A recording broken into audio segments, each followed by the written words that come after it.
जय श्री कृष्णा प्रिय बंधुओं, स्वागत है आप सभी का फिर से हमारे YouTube चैनल पर। प्रिय बंधुओं, आज की कहानी जो है वह बहुत ही महत्वपूर्ण और ज्ञानवर्धक होने वाली है। इस कहानी में हम चर्चा करेंगे कि ऐसी कौन सी बात होती है जो अपनी स्त्रियों को कभी नहीं बतानी चाहिए। तो चलिए प्रिय बंधुओं, जानते हैं इस कहानी के माध्यम से। कहानी शुरू करने से पहले मेरा आपसे एक निवेदन है कि आप हमारी वीडियो को शुरू से अंत तक जरूर देखें, और यदि आप हमारे चैनल पर नए मेहमान बंधु दर्शक बनकर के आए हैं तो मेरा चैनल सब्सक्राइब जरूर कर लें। तो चलिए प्रिय बंधुओं, सीधे कहानी पर चलते हैं। प्रिय बंधुओं, बहुत समय पहले की बात है। किसी गांव में एक किसान रहता था। वह खेतों से ही अपना गुजारा किया करता था, क्योंकि उसके इतने खेत नहीं थे कि वह उन खेतों से अच्छे तरीके से अपना गुजारा कर सके। वह दूसरे राज्य में भी कमाने के लिए चला जाता था और दूसरे लोगों के खेतों में भी काम करके कुछ रुपए पैसे कमा लाया करता था। प्रिय बंधुओं, एक दिन की बात है कि किसान की पत्नी किसान से कहने लगी कि स्वामी, हमारे पास खाने की तो कोई कमी नहीं है, क्योंकि हम जैसा भी रूखा सूखा है हम खाकर उससे ही अपना पेट भर लेते हैं, लेकिन आगे हमारे बच्चे हैं, हमें उनके लिए तो थोड़ा बहुत कुछ करना होगा। इसलिए आप ऐसा करो कि किसी दूसरे राज्य में फिर से कमाने चले जाओ। जब आप पहले गए थे तो उससे हमारा अच्छा खासा गुजारा चलने लगा था।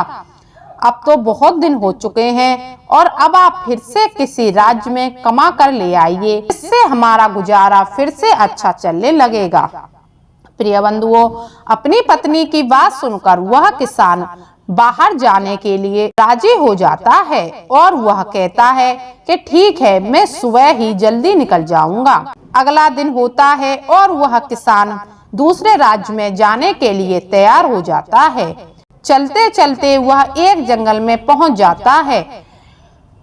प्रिय बंधुओं, उसे दोपहर सी हो गई थी। उसने सोचा धूप बहुत तेज पड़ रही है, क्यों ना मैं थोड़ी देर यहीं पर बैठकर आराम कर लूं, उसके बाद आगे चलूंगा। वहीं पर पास में एक पीपल का पेड़ था। वह उसी पेड़ के नीचे बैठकर आराम करने लगा।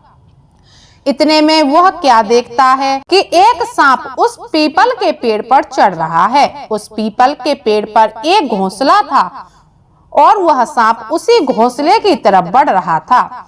उस घोंसले में हंस के 2 बच्चे थे, जिनको वह सांप खाने के लिए जा रहा था। यह सब देखकर वह किसान सोचने लगा कि मुझे इनकी जान बचानी चाहिए। यह सोचकर उसने सांप को मार दिया और दोनों हंस के बच्चों को बचा लिया। फिर वह वहीं नीचे बैठकर आराम करने लगा। कुछ देर बाद हंस के जोड़े वहां आ जाते हैं और अपने बच्चों के पास जाते हैं तो बच्चों ने अपने माँ बाप को सब कुछ बता दिया। जब उनको पता चला कि इस किसान ने हमारे बच्चों की रक्षा की है तो हंस और हंसनी उस किसान के पास पहुंच जाते हैं और उससे पूछते हैं कि तुम कौन हो, कहाँ जा रहे हो। प्रिय बंधुओं, तभी वह किसान कहने लगा कि मैं एक किसान हूँ जो दूसरे राज्य में कमाने के लिए जा रहा हूँ। उस किसान की बात सुनकर वह हंस कहने लगे कि हम कोई साधारण हंस नहीं हैं, हम मोती निकालते हैं और तुम एक काम करो, हमारे बच्चों की देखभाल करो, बदले में हम तुम्हें मोती दे देंगे। प्रिय बंधुओं, हंसों की ऐसी बात सुनकर वह किसान तैयार हो जाता है और कहता है कि मुझे तो जैसे बाहर कमाना है वैसे ही मैं यहाँ रहकर कमा लूंगा। तभी वह हंस मोती लाकर उस किसान को देते हैं और कहते हैं कि जाओ, इन्हें बेचकर कुछ खाने पीने का सामान और रहने का सामान ले आओ। प्रिय बंधुओं, वैसा ही हुआ। वह किसान उन मोतियों को लेकर बाजार जाता है, फिर बेचकर अपने लिए कुछ खाने पीने का और रहने का सामान ले आता है। अब तो वह हंस के बच्चों की देखभाल बहुत ही अच्छे से करने लगा और वहीं रहकर अपना पहरा भी देने लगा। प्रिय बंधुओं, धीरे धीरे ऐसे ही वक्त निकलता चला गया और उन बच्चों की देखभाल करते करते उस किसान को 6 महीने हो जाते हैं। एक दिन वह किसान हंसों से कहने लगा कि मुझे यहाँ आए बहुत समय हो गया है, अब मुझे अपने घर वालों की याद आ रही है, क्यों ना मैं अपने गांव जाकर अपनी पत्नी से मिलकर वापस आ जाऊंगा। प्रिय बंधुओं, हंस ने कहा, ठीक है, तुम जा सकते हो और तुम जल्दी ही वापस आ जाना। उस किसान ने कहा, इस बात की तुम चिंता मत करो, मैं जल्द से जल्द वापस आऊंगा। फिर उन हंसों ने उस किसान को बहुत सारे मोती दिए और कहा, इन्हें बेचकर तुम अपने पैसे अपने घर ले जाना।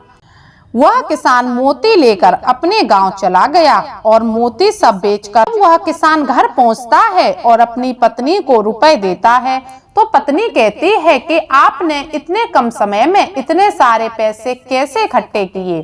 किसान ने कहा, छोड़ो, इन सब से तुम्हें क्या मतलब। तभी वह पत्नी कहने लगी कि नहीं, मुझे यह तो बताओ, तुमने इतने कम समय में बहुत सारा धन इकट्ठा कर लिया। जब उसकी पत्नी जिद करने लगती है तो वह किसान बता देता है, मैं हंसों के बच्चों की देखभाल करता हूँ, वह बदले में मुझे मोती देते हैं, लेकिन यह बात किसी को पता नहीं चलनी चाहिए। उसकी पत्नी ने कहा कि मैं क्यों भला किसी को बताऊंगी। अपने पति को दिलासा देते हुए वह अपने पेट में बातें रखने लगी। प्रिय बंधुओं, 10-15 दिन बाद फिर वह किसान फिर से वही देखभाल शुरू कर देता है और वह हंस फिर से उन्हें मोती देना शुरू कर देते हैं। धीरे धीरे ऐसे ही वक्त निकलता चला गया।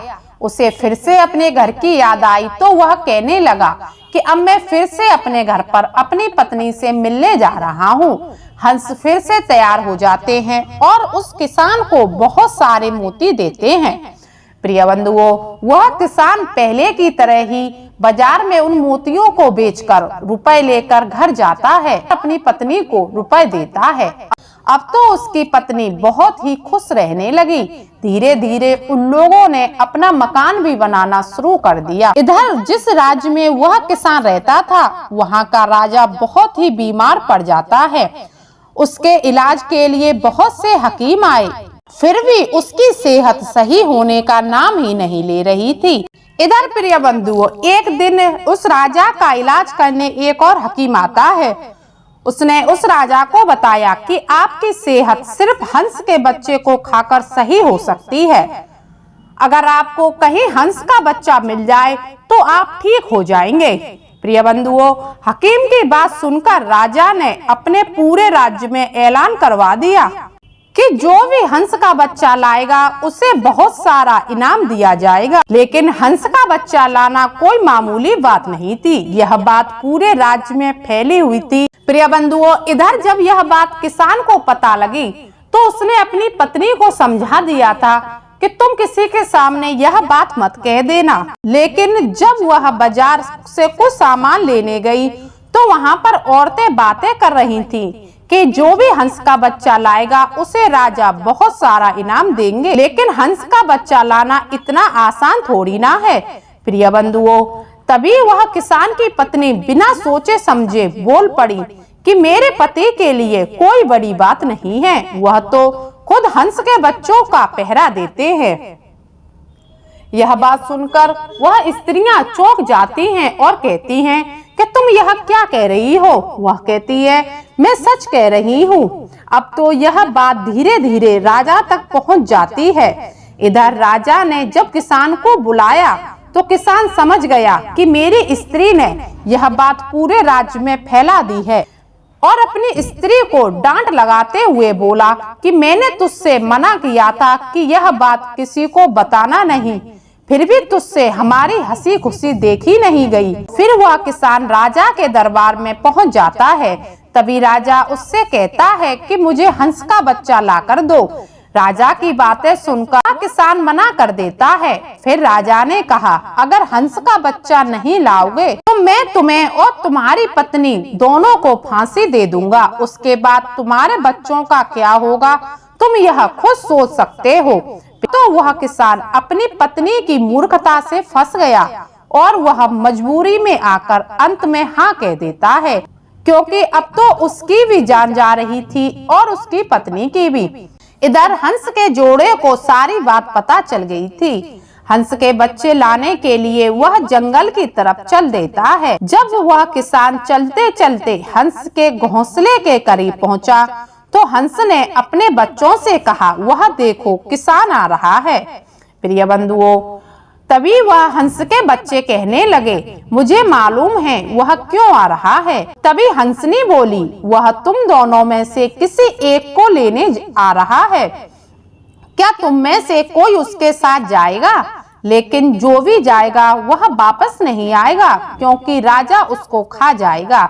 हंस को तो यह सारी बातें पहले ही पता चल गई थी। तभी वह बच्चे बोले कि माँ, हम लोगों की जान तो उसी ने बचाई, आज उसकी जान खतरे में है तो हम में से अपनी जान देकर उसकी जान बचाएंगे। आज वह मुसीबत में है तो हम उसकी मदद जरूर करेंगे। फिर वह बच्चा कहने लगा कि मैं उसके साथ जाऊंगा।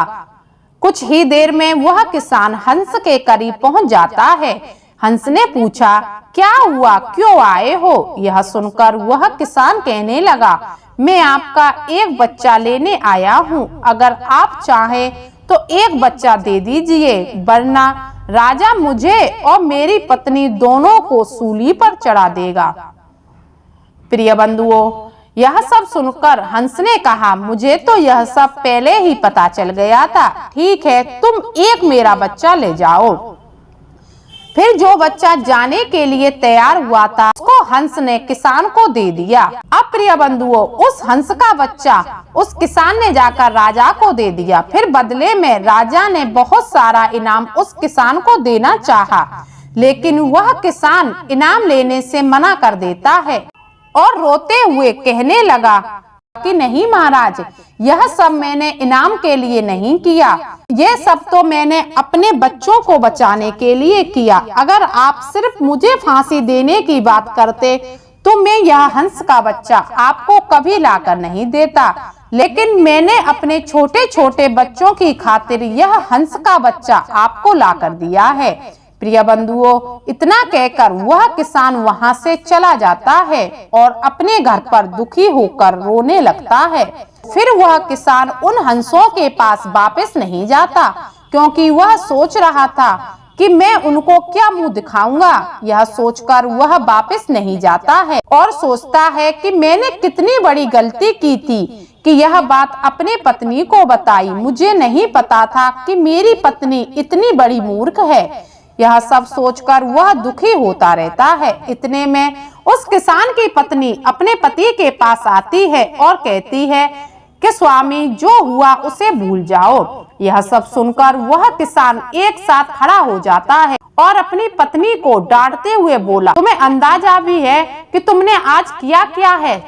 जिन हंसों ने हमें गरीब से रईस बनाया, आज हमने उन्हीं हंसों के बच्चे को राजा के हाथ में दे दिया। आज मैं जान गया कि बहुत सी बातें ऐसी होती हैं जो कभी अपनी स्त्री को नहीं बतानी चाहिए। मेरी यह बहुत बड़ी भूल थी जो मैंने तुम्हें यह सब बताया। प्रिय बंधुओं, ऐसा कहकर वह किसान वहां से चला जाता है। वह इतना दुखी था कि उसे पता ही नहीं चला कि वह घर से कितनी दूर चला गया है। प्रिय बंधुओं, रास्ते में उसे एक साधु की कुटिया नजर आती है। तभी वह देखता है कि साधु कुछ लोगों को अपने प्रवचन दे रहे हैं। वह सोचता है कि क्यों ना मैं इन साधु के जाकर प्रवचन सुनूं, शायद उससे मेरा मन हल्का हो जाएगा। वैसा ही हुआ। वह यह सब सोचकर उन साधु के सामने हाथ जोड़कर बैठ जाता है। प्रिय बंधुओं, इधर जब उन साधु के प्रवचन खत्म होते हैं और सभी लोग वहां से उठकर चले जाते हैं, लेकिन वह किसान वहां से उठकर नहीं जाता। तभी साधु उस किसान से पूछते हैं, बेटा क्या बात है, तुम बहुत दुखी लग रहे हो। साधु की बातें सुनकर किसान की आंखों से आंसू निकलने लगे और उसने सारी बात उन साधु को बता दी। उस किसान की सारी बातें सुनकर वह साधु कहने लगे कि बेटा शांत हो जाओ, मैं तुम्हें आज बताता हूँ कि कुछ बातें ऐसी होती हैं जो अपनी स्त्री को कभी नहीं बतानी चाहिए। यह सब सुनकर वह किसान कहने लगा कि कौन सी बात है? कि सबसे पहली बात, अपने घर की बातें अपनी स्त्री को कभी नहीं बतानी चाहिए। यानी कि तुम्हारे घर में पहले कौन सी बातें हो चुकी हैं, उसके आने से पहले हर एक बात अपनी स्त्री के सामने खोलकर मत रखो। अगर तुम अपनी सारी बातें अपनी स्त्री को बता दोगे तो तुम्हारी स्त्री जब तुमसे झगड़ा करेगी तो सिर्फ उन्हीं बातों का ताना मारेगी। दूसरी बात, अपने अतीत की गलतियां और भविष्य की योजनाएं। जो तुमने अतीत में गलतियां की, वह गलतियों के बारे में कभी भी अपनी स्त्री के सामने धोखे से भी मत बताना, नहीं तो वह उन गलतियों का गलत फायदा उठा सकती है। और चौथी बात, अपनी आमदनी और धन के बारे में तुम अपनी स्त्री को इतना तो बता दो कि तुम कितना कमा रहे हो, लेकिन यह बात कभी नहीं बतानी चाहिए कि कहां से और कैसे कमा रहे हो। अगर तुम अपने हंसों वाली बात अपनी स्त्री को नहीं बताते तो आज हंस का बच्चा जीवित होता और तुम और भी ज्यादा अमीर हो गए होते। यह गलती तुम्हारी सबसे बड़ी गलती थी। प्रिय बंधुओं, वह किसान उस साधु की बात मानता है और कहता है कि गलती तो मुझसे हुई है, मैंने अपनी स्त्री को यह बात बता दी। फिर प्रिय बंधुओं, वह साधु उस किसान को समझाते हैं और कहते हैं कि बेटा, जो हो गया वह तो हो गया, उसे कोई नहीं बदल सकता, लेकिन अब आगे से ध्यान रखो, अपनी स्त्री को हर एक बात मत बताना। अब तुम घर जाओ और जाकर के आराम से रहो। प्रिय बंधुओं, वैसा ही हुआ। वह किसान उन साधु की बात मानकर उनको प्रणाम करके अपने घर वापस चला जाता है। तो प्रिय बंधुओं, कैसी लगी आपको यह कहानी? अगर आपको यह कहानी पसंद आई हो तो कमेंट बॉक्स में राय जरूर देना और हो सके तो अपने मित्रों के लिए भी शेयर कर देना। अब फिर मिलेंगे अगली वीडियो में, तब तक के लिए सब्सक्राइबर दर्शक भाइयों के लिए राधे कृष्ण।